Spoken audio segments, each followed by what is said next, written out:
When something is important enough, you do it even if the odds are not in your favor.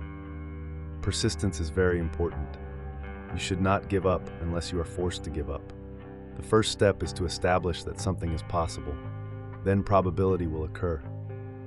I think it is possible for ordinary people to choose to be extraordinary. Failure is an option here. If things are not failing, you are not innovating enough.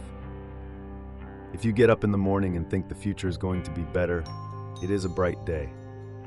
Otherwise, it's not. There's a tremendous bias against taking risks. Everyone is trying to optimize their ass covering. I could either watch it happen or be a part of it. If you're trying to create a company, it's like baking a cake. You have to have all the ingredients in the right proportion. It's okay to have your eggs in one basket as long as you control what happens to that basket.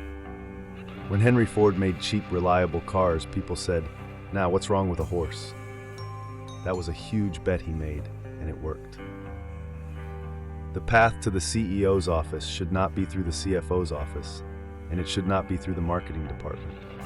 It needs to be through engineering and design. I think that's the single best piece of advice. Constantly think about how you could be doing things better and questioning yourself. Some people don't like change, but you need to embrace change if the alternative is disaster. People should pursue what they're passionate about. That will make them happier than pretty much anything else. It's very important to like the people you work with, otherwise life in your job is going to be quite miserable. Being an entrepreneur is like eating glass and staring into the abyss of death. If you need inspiration, don't do it. Work like hell. I mean, you just have to put in 80 to 100 hours every week. My motivation for all my companies has been to be involved in something that I thought would have a significant impact on the world. I could go and buy one of the islands in the Bahamas and turn it into my personal fiefdom, but I am much more interested in trying to build and create a new company. If you're co-founder or CEO, you have to do all kinds of tasks you might not want to do. If you don't do your chores, the company won't succeed. No task is too menial. I always have optimism, but I'm realistic. It was not with the expectation of great success that I started Tesla or SpaceX. It's just that I thought they were important enough to do anyway. I say something, and then it usually happens. Maybe not on schedule, but it usually happens. You have to be pretty driven to make it happen. Otherwise, you will just make yourself miserable. If something's important enough, you should try. Even if the probable outcome is failure. Really pay attention to negative feedback and solicit it, particularly from friends. Hardly anyone does that, and it's incredibly helpful.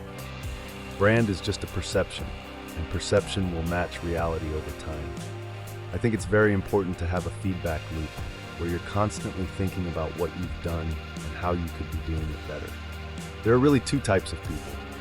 People who say I can't do that, and people who say I can do that and get it done. Starting and growing a business is as much about the innovation, drive, and determination of the people behind it as the product they sell. As much as possible, avoid hiring MBAs. MBA programs don't teach people how to create companies. My biggest mistake is probably weighing too much on someone's talent and not someone's personality. I think it matters whether someone has a good heart. You shouldn't do things differently just because they're different. They need to be better. I would like to die on Mars, just not on impact. A company is a group organized to create a product or service, and it is only as good as its people and how excited they are about creating. I think we have a duty to maintain the light of consciousness to make sure it continues into the future. Every person in your company is a vector. Your progress is determined by the sum of all vectors. It's very important to actively seek out and listen carefully to negative feedback. I don't create companies for the sake of creating companies, but to get things done. I don't think it's a good idea to plan to sell a company. I wouldn't say I have a lack of fear.